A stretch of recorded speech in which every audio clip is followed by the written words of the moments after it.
everyone, welcome back to Maritime SoftwareHub People Podcast. Today I'm very excited to be joined by Ilse Rodewijk, the CEO and founder of AlbatrosDigital.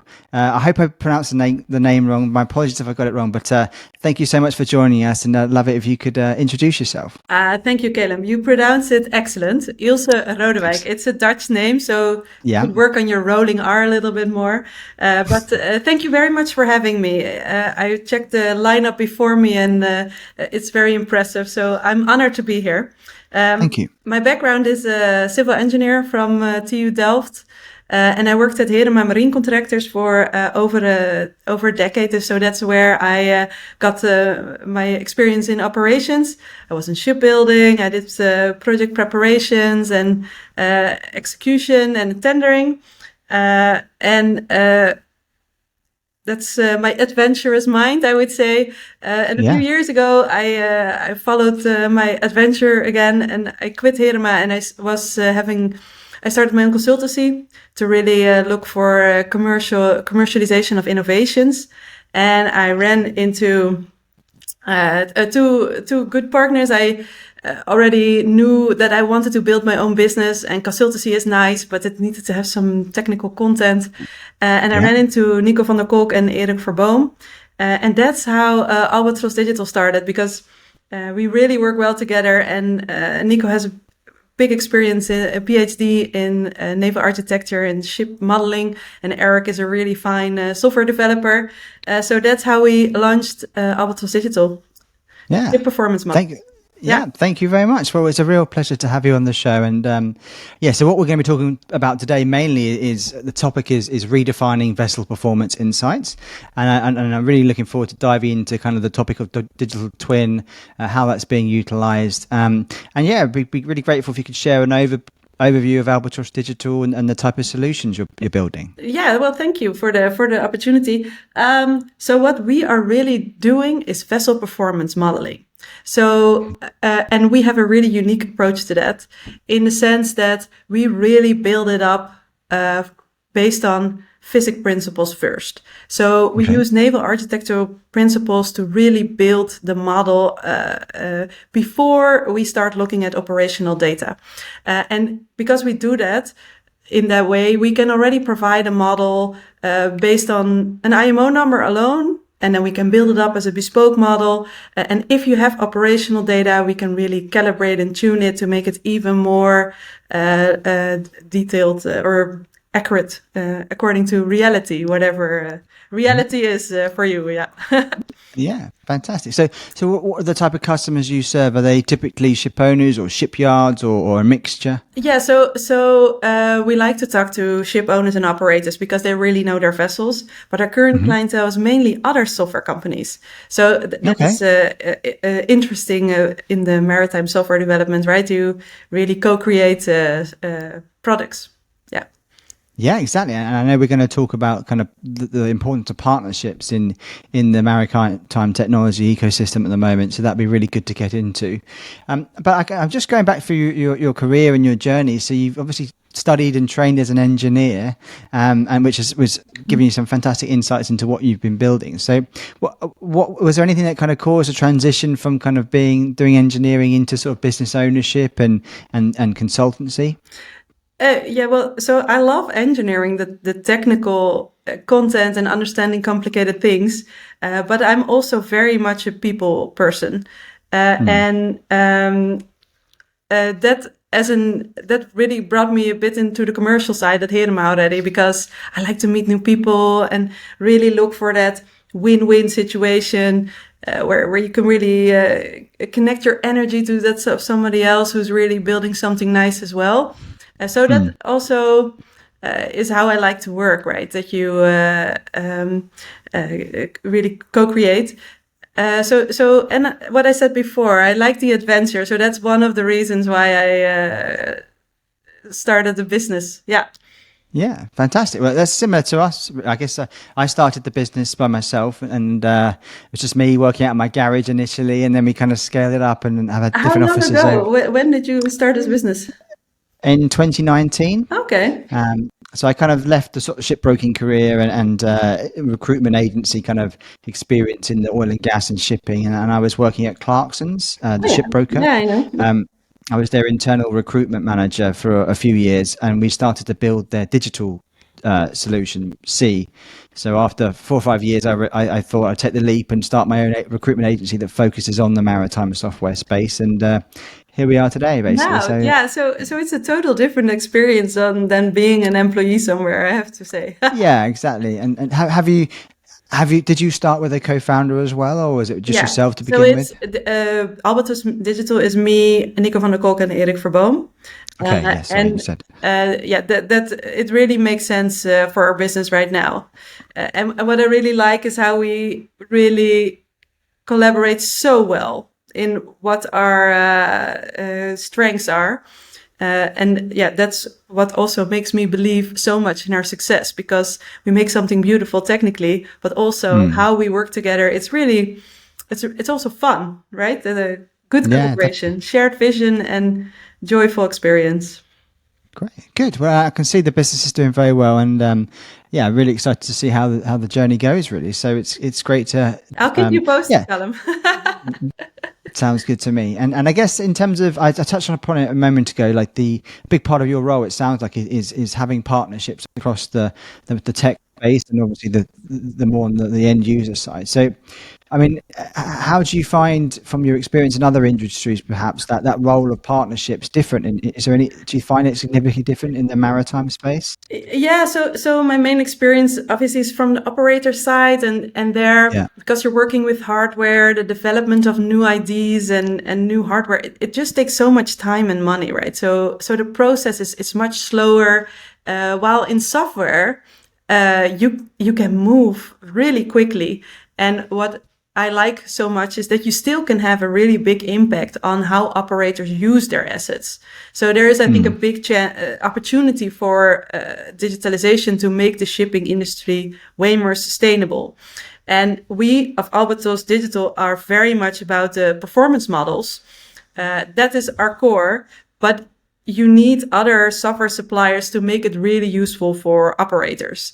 So Yes. that is what I like. We try to be agnostic to the partners we work with. We have some really nice relationships. For example, with TIR, I think Peter Mantel has been on Yeah, this we saw that. podcast, and also Emfretriti. I saw they were also on this Yeah, podcast. Evangelos and Thomas obviously connected us, which was very kind of him. So yeah, it's Yeah, and they have beautiful current models. So and I really like that you really, if you have a shared vision and then really build together, and that's obviously also challenging, right? Because where does the one business end and the next one start, and how does the business look like, the commercial side?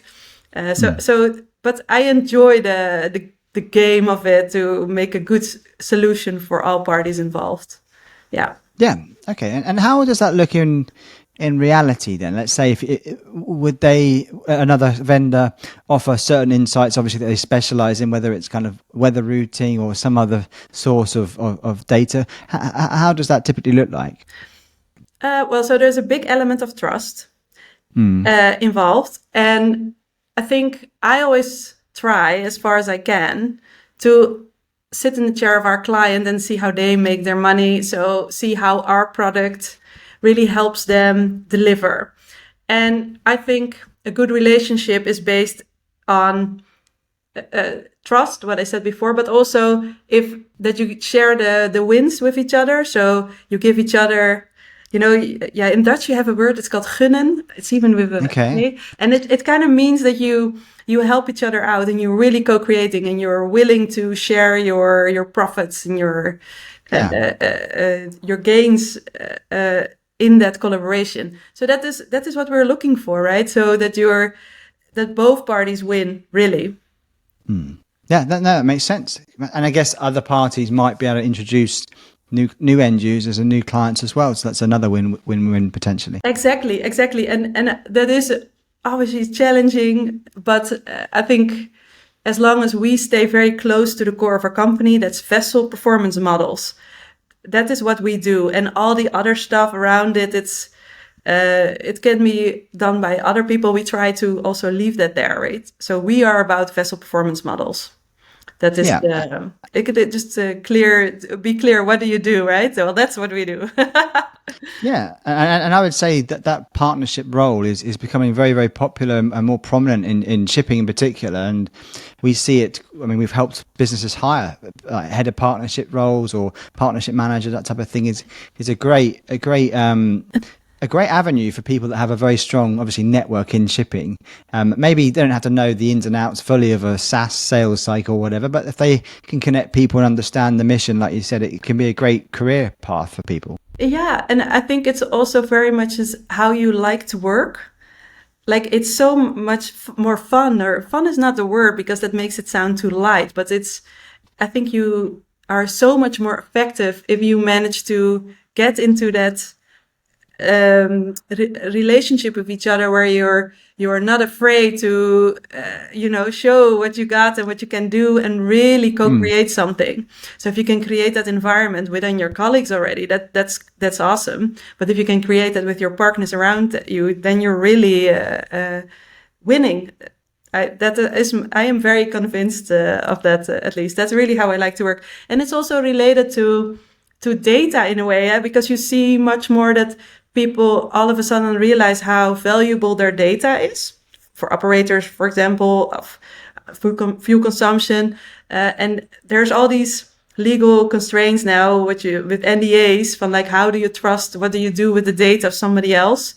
And yeah, that's also very much based on trust. And do you share the revenues of what you gain with that data? It's interesting relationship building. Yeah, and I'm sure you have like contracts, I guess.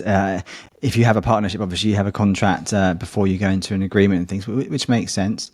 And I guess I know I touched upon it earlier.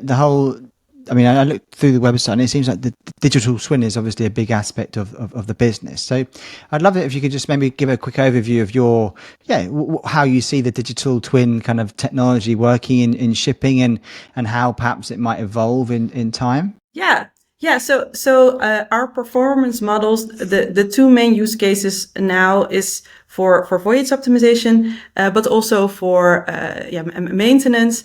And we are really strong in modeling wind assisted propulsion. So we do consultancy also for ship owners, like, hey, what if I would sail around with a wind propulsion system on board? What would the benefit be? But what I always think is interesting that AI and machine learning, they're really buzzwords right now, right? You hear them over and over, and sometimes we have to be careful to apply those techniques for the right use case. So where do we actually need it? So we try to keep a data lean approach. So what I explained before, we built the model up by naval architecture principles with just the design parameters of the ship. And from that, we try to be really lean in what data do we really need to improve the quality of the model. Okay. And so we can really generate a lot of accuracy already just by putting the right boundary conditions in. And then with machine learning, you can improve the model. But if you really look at high frequency data, you get into the discussion like, what is reality, right? Like which sensor data do you use, or which weather data, and what's the error in that? And so I always find it interesting if people say, oh, we can get into 1% accuracy. And then my question is 1% of what, right?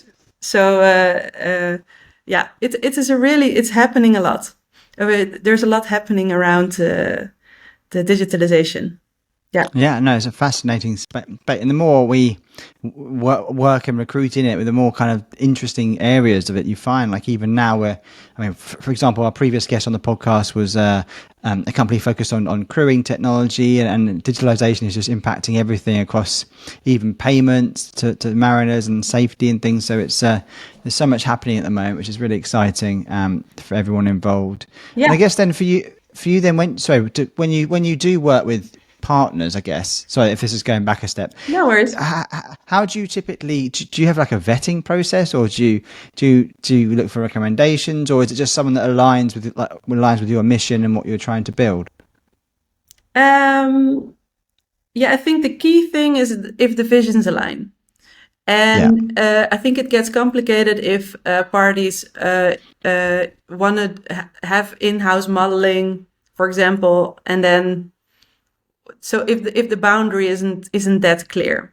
So that's what is complicated. But we are a small company, and so the relationship is very important. So we also want to have the trust has to be there. So that is a key thing. Does that answer your question? Yeah, no, definitely. I think you have to go on reputation of other vendors, and we're the same in recruitment. There are other much bigger recruitment agencies out there, and they can be fantastic. So it's, if you have a reputation and you have a real focus on certain areas, maybe you can add a more higher level of service, I think. Exactly. So we're trying to be in that niche, and I think already we have quite a good reputation. That is mainly due to Nico van der Kolk, who already has a name in the industry. So that works really well, and also it's backed up by our the results of our models, of course. So that really helps if you have a big network. And I think we managed so far pretty good to, even if we're working with a bigger company, to have a equal business relationship, right? So that is the challenge, of course. I mean, if you're working as a smaller company with a large company, like how do you keep the power balance? Yeah. You don't want to get bullied by the bigger companies. No, yeah. So, but I think we're doing really well, and pleased to see how that is developing. Awesome. Okay, good. And I guess in terms of your client base, are you typically focused, was the idea to kind of maybe start with European ship owners and operators and then maybe expand out to Asia Pacific or other areas? Well, so we are focused in the Netherlands, but very quickly it's European. And so that's where our biggest network is now. We have some contacts in the US already, so there is room for expansion. And hoping to expand to Asia as well. So we're trying to get that going, but mainly now in the Netherlands or in Europe. In Europe, yeah. We don't have much Dutch clients, but yeah. There were lots on the oil and gas side. I imagine if you were to, I imagine you probably wouldn't look at from the chartering perspective. So is it more from the ship operators? You said. Yeah. So what I mentioned before, our current biggest clients are other software companies. So yes, of course, they usually charter to like operators with fleets of tankers or container vessels. And we do some consultancy work on together with Amphitryde on one of the big offshore companies in the Netherlands. So that is a lot of fun. I really love that because those vessels are very specific and huge, and then it's cool to work on that. Yeah, and I guess the mercy of weather, all sorts of weather, aren't they, out in the middle of nowhere? So yeah, that makes sense. Yeah, exactly. So if you can use that weather in your benefit, it makes so much sense, not only for ships with wind propulsion on it, also for normal ships. It just makes sense to use the eddy currents in the right direction, or the wind in a certain angle, and that all starts with a good vessel model to understand how the met-ocean conditions behave around your ship and what kind of forces that results into. Yeah, no, brilliant. Okay. Good. Okay. Well, I think that pretty much covers most of the points I was going to ask. I guess from your point of view, is there anything else you'd like to share about Albatros Digital or anything else do you want to kind of run we didn't through? Prepare this question, Callum. No. Oh, no. That's fine. No. Well, we're really looking for more partners. So if one of the listeners is looking for accurate performance models made available through software very easily and easily widely distributed, please feel free to contact me. Yeah, and what would be the best way? Maybe LinkedIn or the website, or do you have an email address? You can connect with me through LinkedIn or send an email to Ilse@albatrosDigital. Okay, fantastic, good. Well, we'll obviously share the our notes and your website and everything on our material once this goes out in marketing and things. But for now, yeah, I'd just love to learn a bit more about yourself, if that's okay. I always like to ask people what they like to get up to in their spare time. So I appreciate you're very, very, very busy traveling and things for work. But do you have any other hobbies or any real interests you like to follow? I have 2 small kids at home. So it's work and taking care of myself a little bit and the kids. But I love all parts of my life. So it's hobbies are for retirement or something. Yeah, fair enough. Fantastic. Well, I think it's really nice to have you on the show, and I'm sure our listeners, and I would say, just if it's helpful to our listeners, that the majority of people that tune in are from the maritime software space. They're already kind of working or they're interested in getting into it. And we also have a big contingent of mariners that listen and people that work in ship operators and things. So, yeah, and even just students that are kind of studying and just seem to tune in, which is great. So if you are interested, please do reach out to Ilse, and I'm sure she would love to hear from you. Especially the people from operations, because we're really interested in really helping the crew make better decisions. And sometimes we're quite far away because then there's the software company and then there's the office personnel. So if there's any sailing crew that wants to get in touch already to share your experience, that will be really nice. Yeah, excellent. Okay, well, thank you so much for coming on the show, and thank you for everyone for tuning in. Look forward to speaking to you again soon. Thank you, Callum. Thank you.